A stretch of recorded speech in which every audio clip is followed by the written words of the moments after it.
Assalamualaikum warahmatullahi wabarakatuh.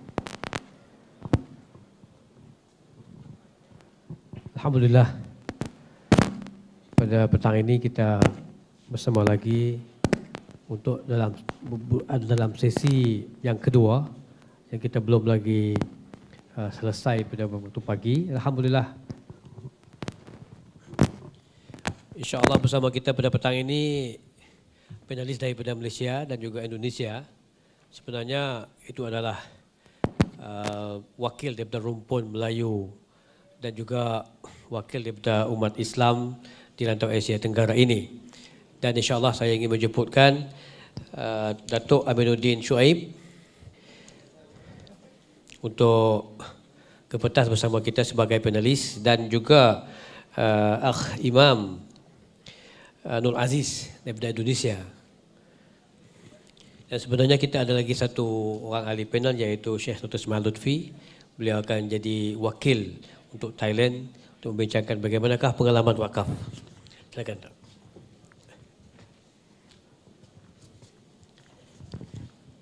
Bagaimanakah pengalaman wakaf ataupun pendampingan wakaf di rantau Asia Tenggara ini.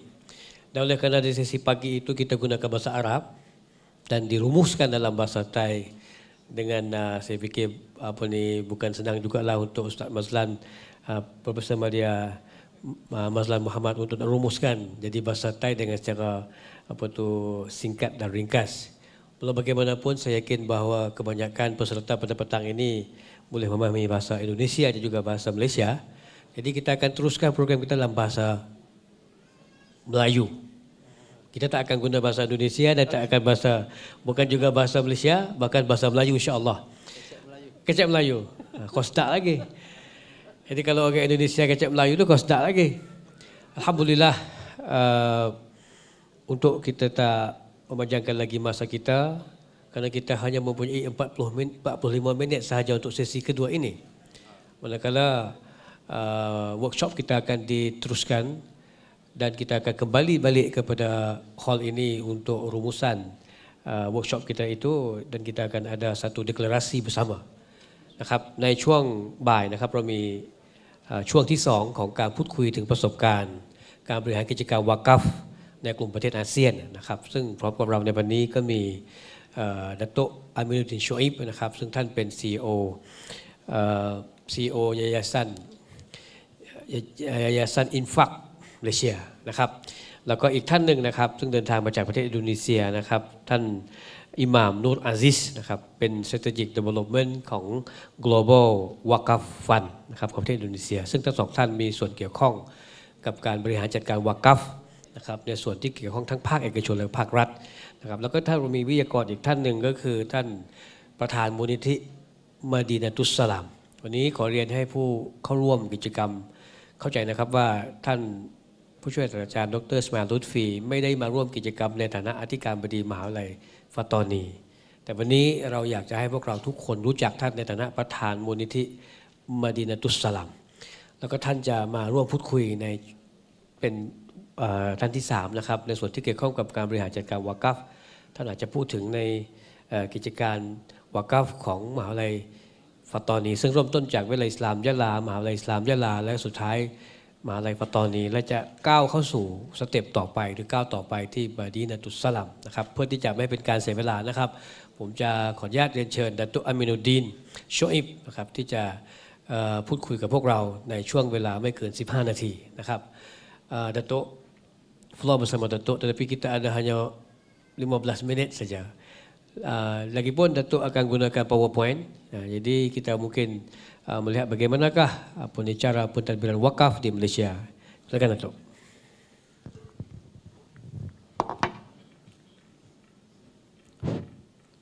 A'udzubillahi minasyaitonirrajim. Bismillahirrahmanirrahim. Alhamdulillahirabbil alamin wassalatu wassalamu ala asrofil anbiya'i wal mursalin wa ala alihi wa sahbihi ajma'in. Huwallazi arsala rasulahu bil huda wa dinil haqq liyuthhirahu 'ala ad-din kullih walau karihal kafirun. Allahumma shalli ala sayyidina Muhammadin wa ala alihi wa sahbihi ajma'in. Assalamualaikum warahmatullahi wabarakatuh. Yang saya muliakan, terima kasih Dr. Syukri menjemput saya hari ini. Yang berbahagia tuan-tuan syekh, tuan-tuan imam, tuan-tuan guru, saudara-saudari muslimin muslimat di Thailand. Alhamdulillah, saya bersyukur pada Allah Subhanahu wa taala.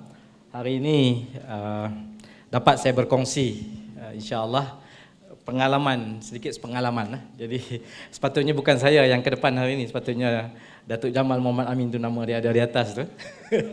Tapi dia sebagai guru saya. Jadi hari ini saya belajar insya-Allah untuk menyampaikan perkongsian pengalaman kita di Malaysia dari segi menguruskan wakaf. Jadi pengalaman ini pun saya ambil daripada keseluruhan pengalaman agensi-agensi di Malaysia yang melaksanakan wakaf. Insya-Allah. Next. Terusnya. Okey, jadi saya dua agenda saja, wakaf management di Malaysia dan juga satu bentuk sekarang ni pembangunan berdasarkan wakaf komersial, dan juga wakaf pembangunan ya. Okey, terusnya. Jadi ini pun saya tak perlu cakap sebab insya-Allah kita semua tahu bahawa wakaf ini satu yang akan berterusan pahalanya sampai kita mati dan juga kalau dikira yang penting di situ ialah wakaf ini ialah kepelbagaian dia. Kalau dulu kefahaman kita wakaf ni maksudnya wakaf tanah, wakaf bangunan, bentuk yang fizikal. Tapi sekarang kalau kita lihat wakaf ni kalau ikut Imam Sayuti itu pelbagai. Hatta kalau setengah kita faham bahawa wakaf ni kita boleh mewakafkan diri kita macam sahabat-sahabat mewakafkan diri mereka menjadi khadam Rasulullah dan sebagainya. Seterusnya. Okey. Jadi saya teruskan mana kalau di Malaysia ni wakaf ni secara umumnya terlalu banyak harta wakafnya. Kalau di estimate di Malaysia ni ada lebih kurang 35,727 hektar dari segi tanah yang difahamkan telah diwakafkan. Tetapi mengikut JAKIM yang berdaftar hanya sekitar 20,735 ekar. Ini tidak sampai 8,000 hektar. Jadi yang mana yang balance? Yang banyak itu di mana? Jadi ini masalah sebenarnya dalam komuniti Islam, dalam masyarakat Muslim, kita mewakafkan harta tapi tidak melaksanakan dokumentasi ataupun melakukan dari segi apa dipanggil akad dan sebagainya, maknanya secara resmi. Jadi banyak yang mewakafkan secara lisan tanpa ada dokumen yang akhirnya menjadi isu seperti pertelagahan. Anak cucu kemudian datang tuntut semula tanah-tanah tersebut. Jadi ini masalah wakaf kita. Terus. Okey. Dari segi pentadbiran wakaf di Malaysia sebenarnya dia telah diaktakan. Dia jatuh di bawah pentadbiran Majlis Agama Islam Negeri. Di Malaysia pentadbiran agama jatuh kepada negeri, semua sultan. Sultan yang bertanggungjawab mentadbirkan wakaf. Jadi hanya mereka saja yang boleh menerima harta wakaf. Jadi badan-badan lain ni sebenarnya tidak boleh. Okey. Terus ya. Okey, dan di Malaysia sebenarnya di kerajaan Malaysia sendiri telah menubuhkan apa yang dipanggil Jauhar, Jabatan Wakaf di mana wakaf haji dan sebagainya. Jadi secara resminya telah ada badan yang mentadbir wakaf di Malaysia, baik di persekutuan di Putrajaya ataupun di negeri-negeri. Kalau di negeri-negeri dipanggil Majlis Agama, kalau misalnya di Selangor dia ada dipanggil Wakaf Selangor. Jadi setiap negeri ada yayasan dan kerajaan persekutuan dan kerajaan negeri telah memperuntukkan dana ataupun kewangan untuk membantu majlis wakaf ini ataupun lembaga wakaf untuk membangunkan harta ataupun tanah-tanah wakaf ini. Seterusnya. Okey. Ini satu perkara yang menarik ya, di Malaysia, satu yang diamalkan, istibdal. Istibdal ni telah difatwakan, telah dibenarkan di Malaysia di mana berlaku penukaran. Ini sebab berlaku kadang-kadang harta ataupun tanah wakaf itu cukup berguna, cukup bernilai untuk dibangunkan di tengah bandar misalnya. Jadi dengan itu dibolehkan untuk dipindahkan ataupun ditukar dengan harta yang lain, tanah wakaf yang lain. Tetapi tanah itu akan dibangunkan dan akan dimajukan supaya harta wakaf tersebut akan berkembang. Jadi ini suatu yang sebenarnya patut berlaku. Mana harta wakaf itu tidak sepatutnya dia beku atau kaku. Dia sepatutnya boleh dikembangkan, boleh dibangunkan dan dia boleh menjana lagi banyak keuangan. Seterusnya. Okey, begitu juga dalam Malaysia telah dibenarkan beberapa aspek pelaburan, misalnya berlaku pelaburan kepada harta wakaf, tanah wakaf. Jadi digalakkan misalnya pihak kerajaan atau pihak swasta untuk membantu pembangunan tanah-tanah wakaf. Seterusnya. Okey. Jadi betul juga misalnya dalam pembangunan tanah wakaf ini majlis ataupun lembaga wakaf tadi akan dibenarkan untuk bekerjasama dengan sektor korporat ataupun sektor perbankan untuk memajukan tanah wakaf. Misalnya kalau di Pulau Pinang itu satu tanah wakaf dibangunkan untuk jadi menara itu menara UMNO itu di sana, dan akhirnya bangunan tersebut setelah 99 tahun akan jadi milik wakaf semula. Jadi mana wakaf tidak mengeluarkan duit, bangunan itu dibangunkan oleh pihak swasta, tapi setelah 99 tahun bangunan itu akan menjadi milik wakaf. Jadi ini satu bentuk pembangunan tanah wakaf di Malaysia. Seterusnya. Okey, itu juga misalnya berlaku equity base ataupun perkongsian di antara beberapa pihak untuk memajukan tanah-tanah wakaf. Misalnya Tabung Haji Malaysia bersama dengan Jabatan Agama Islam dan Persekutuan membangunkan satu bangunan di Jalan Perak, Kuala Lumpur. Dibangunkan, dia jadikan menara Bank Islam. Dan di situ menara tersebut yang menguruskan juga adalah merupakan lembaga wakaf. Jadi pendapatan hasil daripada bangunan kembali semula kepada lembaga wakaf. Okey, seterusnya. Itu juga kita menggalakkan supaya berlaku pinjaman dan juga bantuan dalam bentuk tunai. Ini satu bentuk yang banyak berlaku di Malaysia, wakaf tunai. Kalau dalam radio selalu diumumkan supaya kempen wakaf tunai, supaya siapa-siapa boleh menyumbang, boleh pergi ke bank, terus masukkan duit ke dalam akaun wakaf, insya-Allah. Saya ingat di Indonesia juga sudah melaksanakan. Okey, terus. Okey. Ini cash wakaf, di mana banyak perbadanan telah melaksanakan wakaf, dan itu juga mereka akan melakukan pertukaran sekiranya tanah-tanah wakaf yang dirasakan bernilai akan digantikan dengan tanah wakaf yang di tempat lain dan tanah tersebut akan dimajukan. Terus. Okey, dalam pengurusan harta wakaf ni satu perkara yang penting ialah dari sudut perundangan. Ini yang saya sebutkan tadi. Banyak orang mewakafkan tetapi tidak berlaku apa yang dikata akad ataupun dokumen perundangan yang mana menyerahkan tanah diserahkan, ada dokumen yang mengatakan tanah tersebut telah diserahkan supaya tak menjadi isu kemudian hari. Jadi dengan sebab itu di Malaysia memang telah diwartakan bahawa misalnya setiap negeri mesti melaksanakan ataupun mesti ada perundangan dia, mesti ada pakar undang-undang yang melaksanakan yang menguruskan harta wakaf ini. Okey. Dan di situ juga berlaku insentif di mana siapa yang menyumbang kepada wakaf akan mendapat lepasan teks. Jadi tidak perlu bayar teks kalau telah menyumbang atau telah mewakafkan harta ataupun tunai, boleh mendapat pelepasan teks. Okey, terus. Okey. Dan juga yang penting dalam pengurusan wakaf ini, kita berada di era information technology, teknologi maklumat.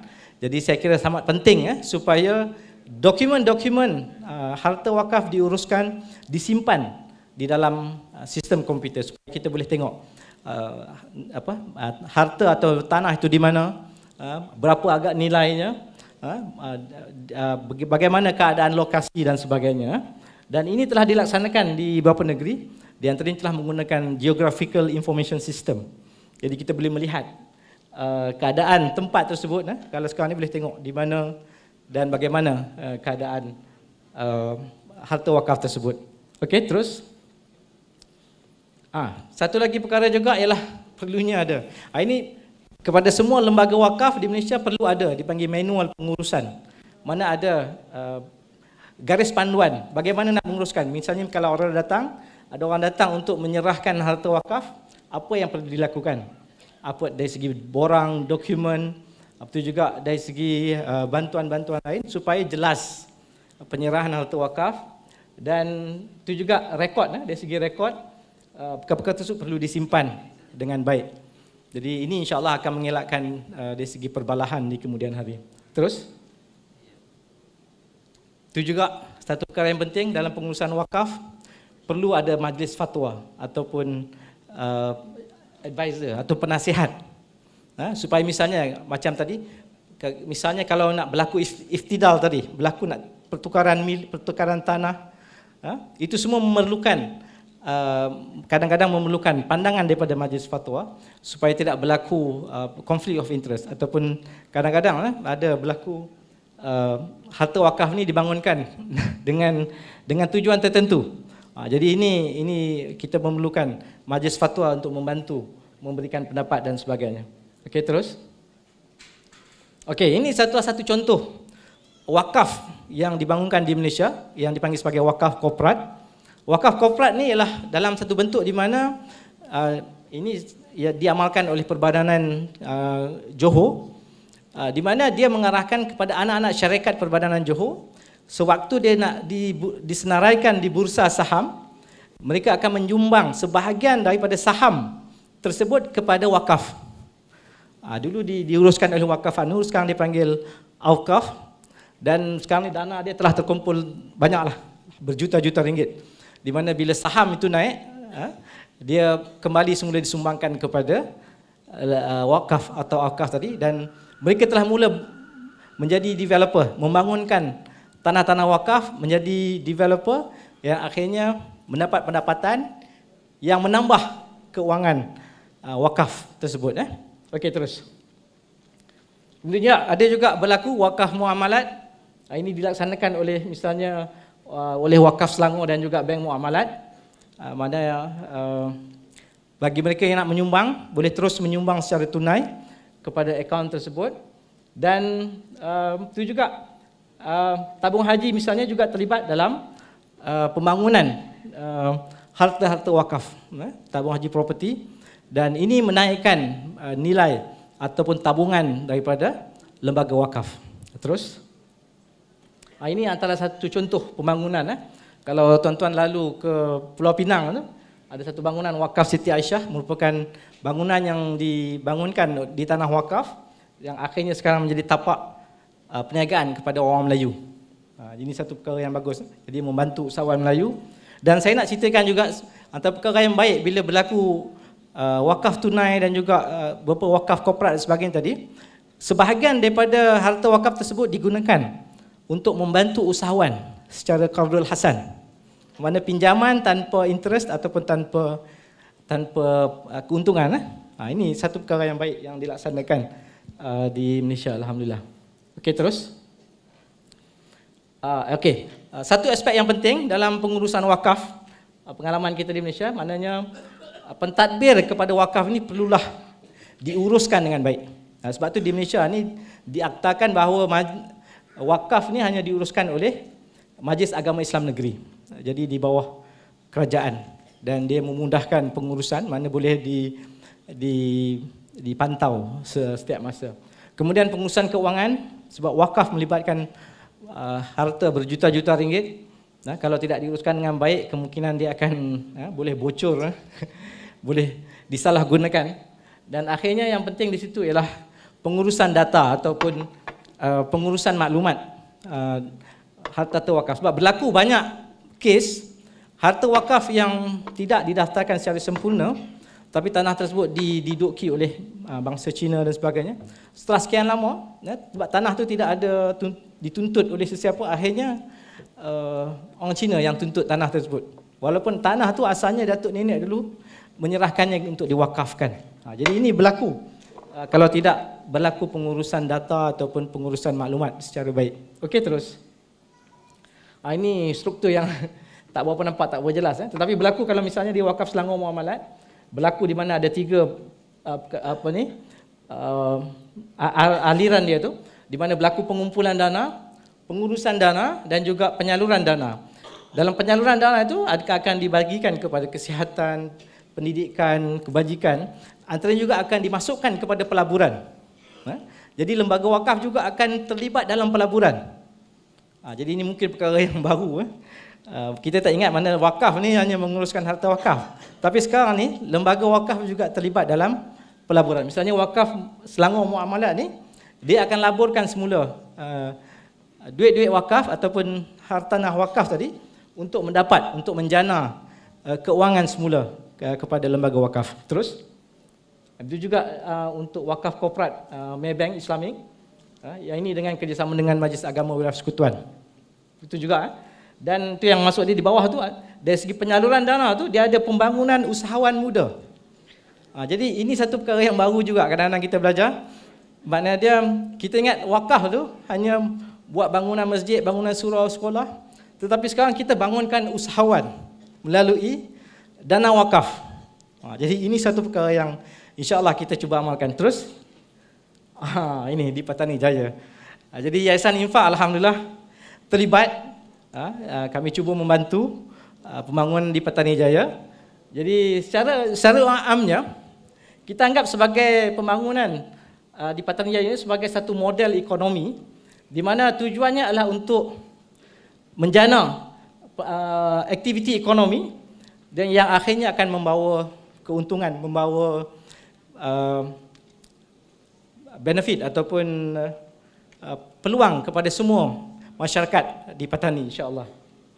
Jadi dengan itu insya-Allah Yayasan Infak berhasrat maknanya kita akan cuba dari segi menerima wakaf-wakaf insya-Allah dari Malaysia dan juga dari negara-negara luar supaya boleh disalurkan untuk membangunkan Patani Jaya ini melalui wakaf.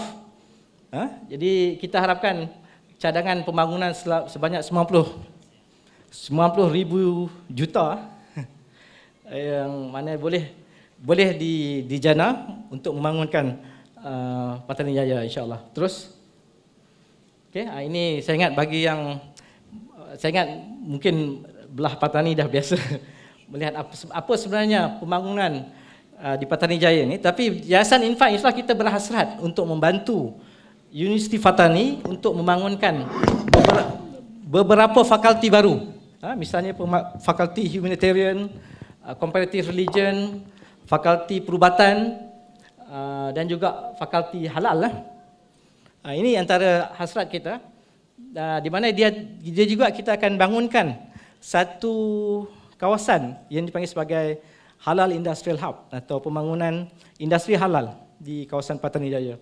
Ini kita harapkan hasil daripada wakaf lah.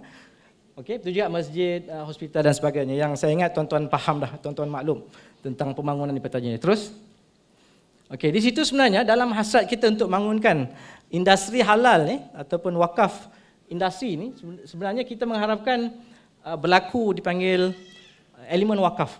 Mana di situ kita akan cuba bangunkan kemungkinan kelang wakaf di mana tuan-tuan yang kemungkinan belum ada modal untuk membuat kelang sendiri boleh menghantar untuk membuat produk di tempat tersebut secara perkongsian insya-Allah, dan bila dia telah bangun dia boleh pula duduk di kawasan kelang wakaf. Kemudian bila dia bangun lagi dia telah maju lagi, dia boleh membeli tanah yang diwakafkan di situ ya. Jadi secara umumnya pembangunan industri di Patani Jaya ini kita akan bangunkan secara wakaf dan juga secara komersial. Ini satu benda pembangunan yang kemungkinan agak berbeza. Di tempat lain kalau wakaf ni dia wakaf saja kan, dia tidak berlaku komersial.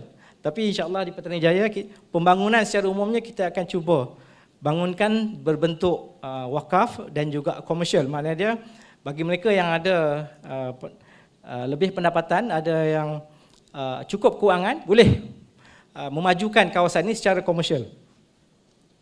Dan di situ juga kita akan menggunakan wakaf ini untuk membantu mereka-mereka yang mungkinan kurang mampu, yang kurang berkemampuan dan juga mereka-mereka yang memerlukan untuk berniaga dengan menggunakan pendapatan daripada wakaf tadi secara qardul hasan di mana mereka boleh memulakan perniagaan mereka insya-Allah. Okey, dan di situ juga kita insya-Allah di Patani Jaya ni kita harapkan secara umumnya di situ akan dibangunkan Patani Asian Mall. Jadi maksudnya produk-produk yang dibangunkan oleh usahawan-usahawan yang dibantu oleh wakaf tadi, insya-Allah boleh dipasarkan di Asian Mall. Jadi tuan-tuan yang berminat untuk berniaga, pihak-pihak koperasi, pihak ni, bolehlah insya-Allah bekerjasama dengan pembangunan di Patani Jaya ni supaya kita dapat bangunkan model di mana wakaf dan komersial berjalan seiring dan akhirnya pembangunan di Patani ini dapat dilaksanakan secara wakaf insya-Allah. Terus saya nak habis lah. Okey. Cara umumnya mana ada di sini secara keuntungannya mana masyarakat di sini akan dapat memiliki pendidikan yang lebih baik, industri, dan kita akan dapat mewujudkan usahawan, pekerjaan dan akhirnya kita mengharapkan keamanan di sekitar kawasan ini insya-Allah. Dan kita harapkan puncanya keuangannya datang daripada wakaf. Terus last kali. Okey, terus konklusi. Okey, ini berita-berita yang berlaku lah. Okey, terus. Okey, secara umumnya kita mengharapkan wakaf ni, cara pengalaman kita di Malaysia, kita harapkan akan diuruskan dengan lebih sistematik, lebih proaktif dalam membangunkan aset dan juga harta-harta wakaf, memperkenalkan sistem komputer, kita tak boleh ketinggalan. Sekarang ni dengan dunia internet dan sebagainya, semuanya boleh dilihat secara online. Okey, kita boleh terus lakukan kempen untuk orang ramai berwakaf, sama ada secara tunai, secara korporat dan sebagainya. Okey, dan yang penting di situ ialah seperti Yayasan Infak sendiri, kita berhasrat duit daripada infak atau wakaf ni digunakan untuk pembangunan sosioekonomi. Kita agak berbeza sikit. Kalau orang bangunkan bangunan, kita bangunkan sosioekonomi, pembangunan ekonomi di tengah tempat. Okey, saya ingat itulah sedikit sebanyak perkongsian saya. Kita harapkan wakaf yang dilaksanakan ni, yang akan dilaksanakan di sini akan berjaya dan mudah-mudahan kita akan dapat melaksanakan tanggungjawab ini dengan baik insya-Allah.